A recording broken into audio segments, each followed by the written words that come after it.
ու մենք բոլորս հայտնվել ենք այս հորձանուտի մեջ,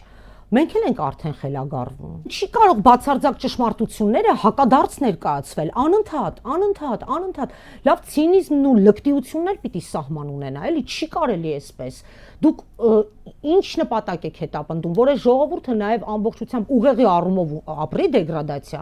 այսինքն հոգևոր այդ ամորալ վիճակի բերեք հասցնեք այն աստիճանի, որ այլևս մտածելու կարողություն չունենա կամ այսպես ձեռքը թափտա ու ասի ես այլևս որևէ բանին չեմ ուզում անդրադառնամ, որովհետև մարդը ունի բնական իմունիտետ, հա, բնաստ, որ ինքը փորձում է իրան պաշտպանի, որովհետև մարդը փորձում է իրեն պաշտպանել խելագարվելուց ուղակի։ Սրանք անընդհատ ուզում են մեզ բոլորիս տանեն դեպի խելագարության։ Այս սենց է ճիշտը, բայց դուք իմացեք, որ սրա հակառակի քարոզն ենք մենք անելու, դե գնացեք գժվեք, այդտենց։